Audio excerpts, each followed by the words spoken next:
মলুয়া, মলুয়া, মলুয়া, কোথায় তুমি? সাড়া দাও মলুয়া।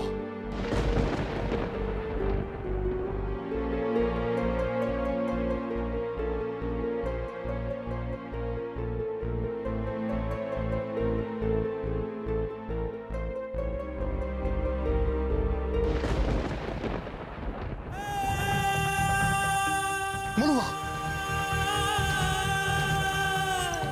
মলুয়া, এ তোমার কি অবস্থা? মলুয়া, তুমি ঠিক আছো তো?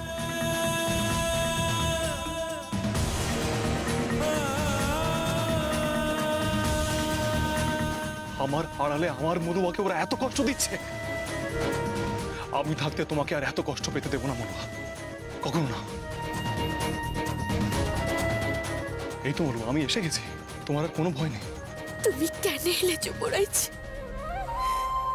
কেন উপর সজ্জার খট্ট উর্মিমালাকে রেখে তুমি আসতে পারলে?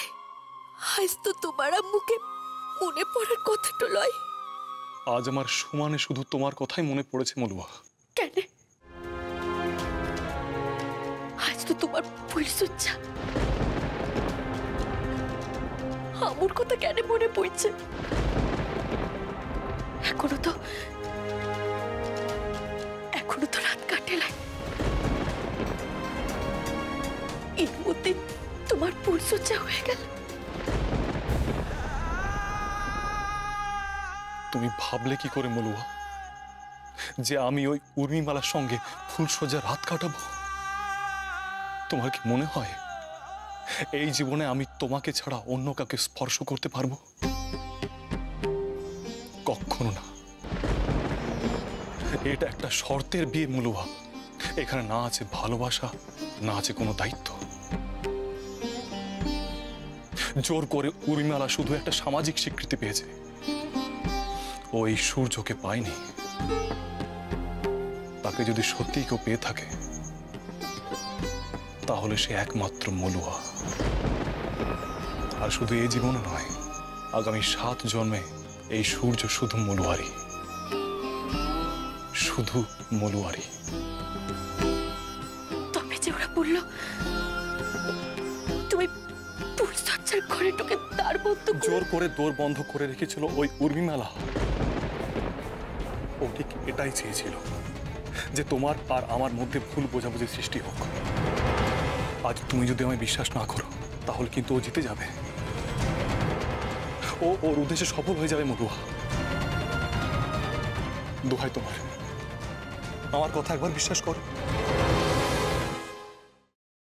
আমি এই সব কিছু বন্ধ করতে পারি, কিন্তু একটা শর্তে। তোমাকে আর দুর্গাকে আমাকে ছুঁয়ে কথা দিতে হবে এর সাথে তোমরা কোনো যোগাযোগ আর রাখবে না। শোনো, আমরা এখনো তোমার মতন এতটা পাথর হয়ে যায়নি। তোমাকে ছুঁয়ে আমি এত বড় কথাটা, এটাই আমার শেষ কথা তোমাকে। দাদা ভাই, পুতুলটা না দিয়ে এসেছি। আস্তে, একেবারে বজরংবলী আন্টির হাতে দিয়েছো তো? না, আমরা তো দরজা দিয়ে গড়িয়ে দিয়েছি। ঘরে তো ঠাম্মু ছিল, তাই ঢুকতে পারিনি। মা ঘরে ছিল? এ বাবা, যদি মার হাতে পড়ে তাহলে তো মুশকিল। ওনার কোনো সর্দারজির সাথে পরিচয় ছিল? সর্দারজি? না। ঠিক আছে, আমি তাও বলবো আপনারা একটু ঠান্ডা মাথায় ভাবুন। আসলে আমার জানাটা খুব দরকার। আমি তাহলে আসি, কিছু মনে পড়লে আমাকে অবশ্যই জানাবেন। আচ্ছা।